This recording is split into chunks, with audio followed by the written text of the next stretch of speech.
પાર્ટીના દરેક કાર્યકર્તા અને મતદારોના ઉત્સાહમાં સતત ને સતત વધારો થઈ રહ્યો છે.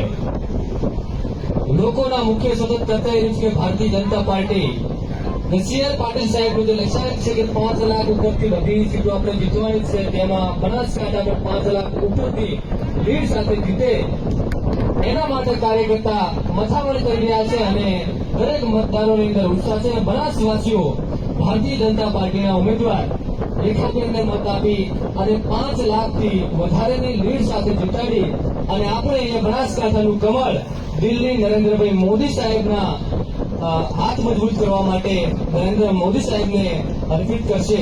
અને હમણાં અહીંયા જે ભારતીય જનતા પાર્ટી અને નરેન્દ્રભાઈ મોદી સાહેબે જે દેશ માટે જે કામો કર્યા છે, એ કામો સમગ્ર જેટલા કામો છે ગદ્દીમાં એમને જે કવિતા કીધી એની અંદર બધું આવી જાય છે. અને એમને જે આટલી ઉંમરે જે આપણને બધાને મંત્ર મુક્ત કરી દીધા અને દરેકનો ઉત્સાહ વધાર્યો છે.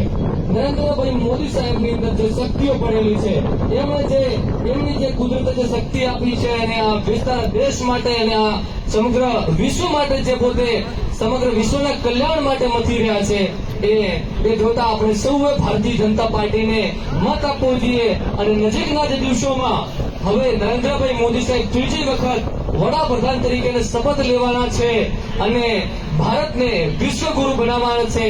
એટલે એમાં કોઈ દિવસો બાકી રહ્યા નથી. અને એટલા માટે મારે कहूं पड़े के लोहा जितना तपता है उतनी ही ताकत बढ़ता है, सोने पर जितनी आग लगे वो उतना ही प्रखर निकलता है, मिट्टी का बर्तन पकता है तब दिन भर खूब खनकता है, सूरज जैसा बनना है तो सूरज जितना जलना होगा, नदियों से आदर पाना है तो पर्वत छोड़ निकलना होगा, और हम आदम के बेटे हैं क्यों सोचे राह सरल होगी, कुछ ज्यादा वक्त लगेगा लेकिन संघर्ष जरूर सफल होगा. એટલા માટે કહું છું, આપ બધા સંઘર્ષ કરો, સફળતા તમારા કદમ ચૂમશે અને ભારત વિશ્વગુરુ બનવાનો છે.